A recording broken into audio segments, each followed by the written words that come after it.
I looked at I did a survey, and I found that first of all, the owners of those pets were really angry with ticks and fleas. Welcome to Unstoppable Podcast with Harry Sardinas, inspiring conversations with influential millionaires, investors, thought leaders, entrepreneurs who are making a massive difference with their innovative products and services, and sharing the challenges and wisdom of how they sold their first million. Why 90% of the entrepreneurs think different than you do? Because they think that they sell the product to themselves. They don't understand that they sell the product to the customer.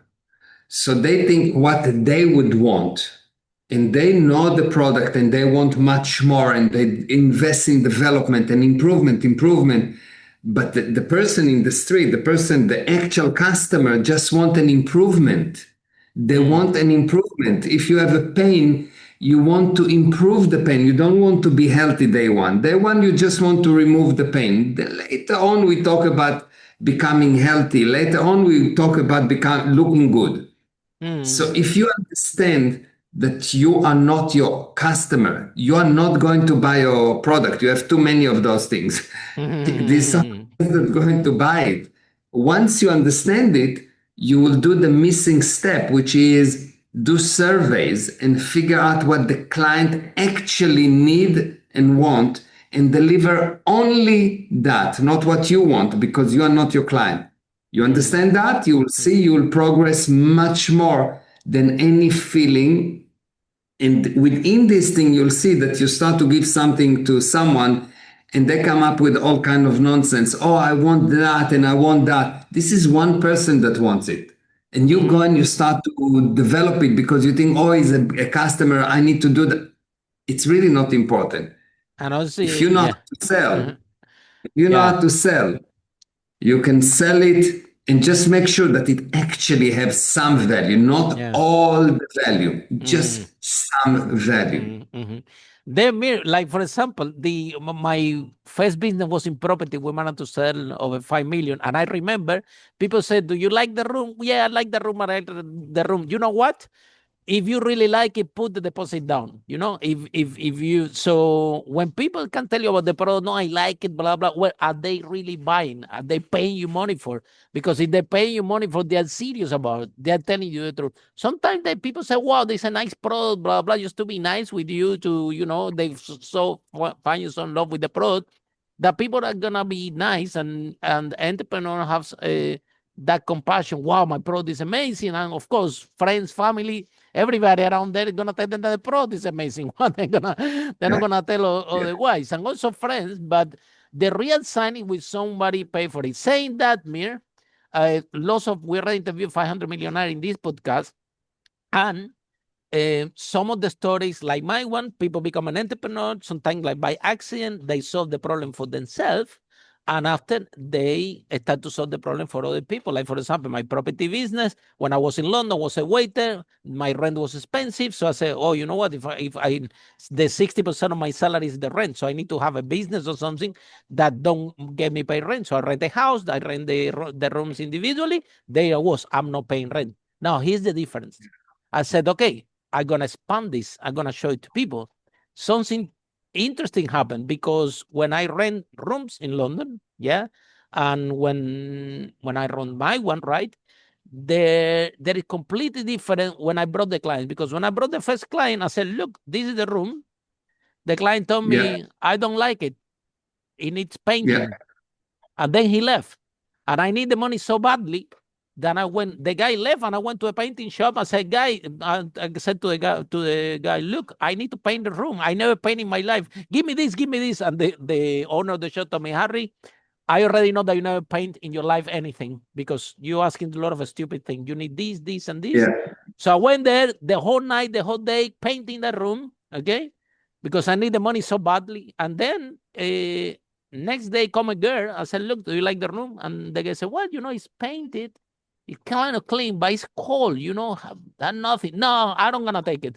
So the guy went out, and then I went directly to IKEA and said, okay, you want hot? I give you hot. In London, it's too cold. So I bought one blanket that have red, orange, and this warm color from IKEA. I bought a vase for £1 for the Chinese shop with a flower and a painting, a little bit black and white with a little bit of red to give it some color. Then the next girl come, I told her, do you want to take the room? And the girl say yes. And 28 years down the line, I'm still here. You know what I mean?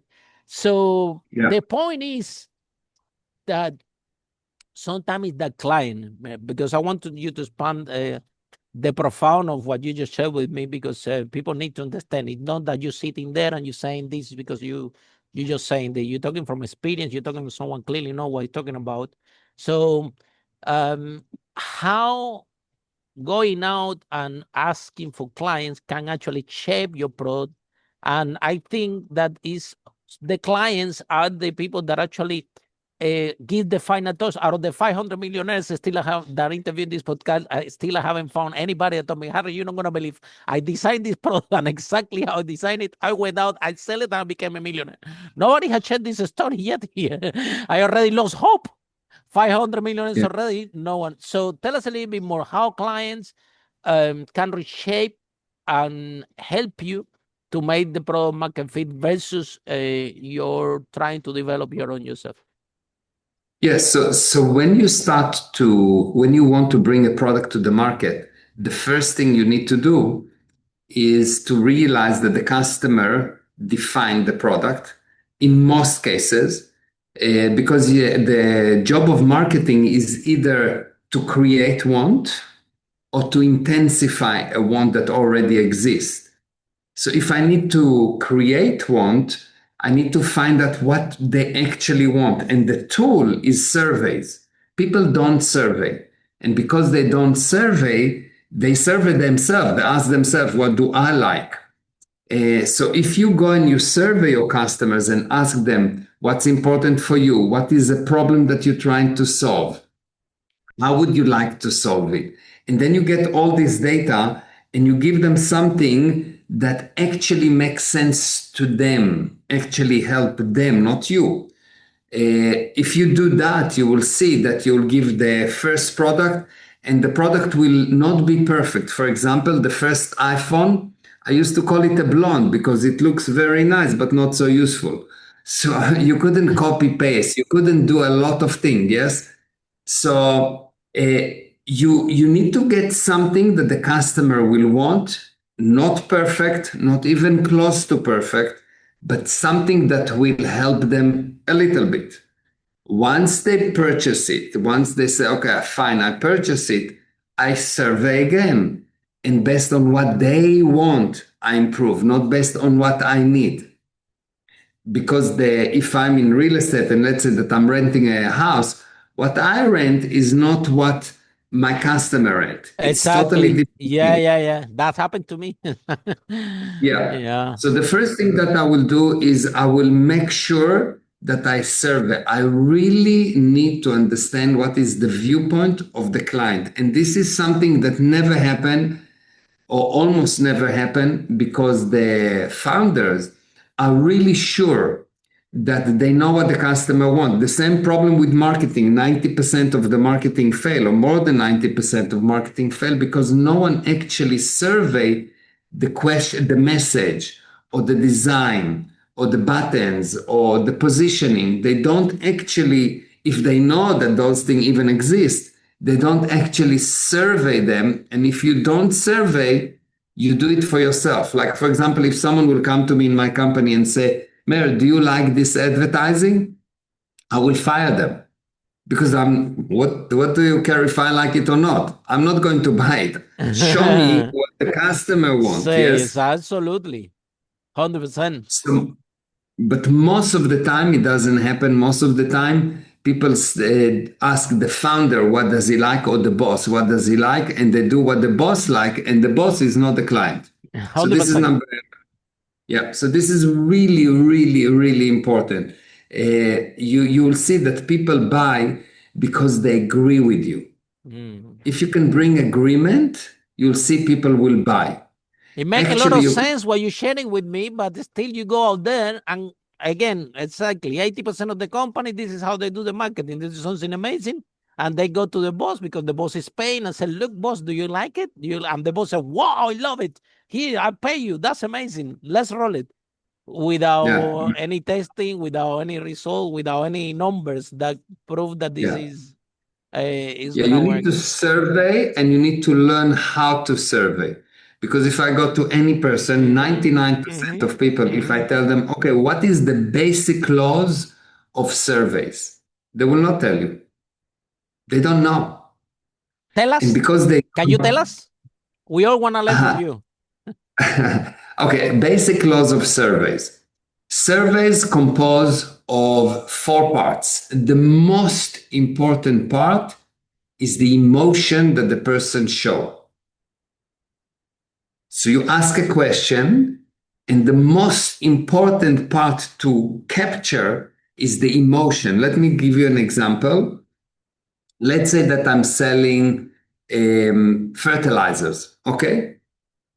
If the general public that I'm selling the fertilizer to are angry, I will promote it in one way. And if they are enthusiastic, I will promote it in another way. So for example, if they're enthusiastic, I will promote it that I'm going to give them a fertilizer that will make a beautiful garden. If they're angry, I will promote it as I'm going to give them a fertilizer that's going to kill the freaking bugs. Do you understand? Absolutely, really powerful. I'm getting totally different. Totally different. I'm learning something today. Yes.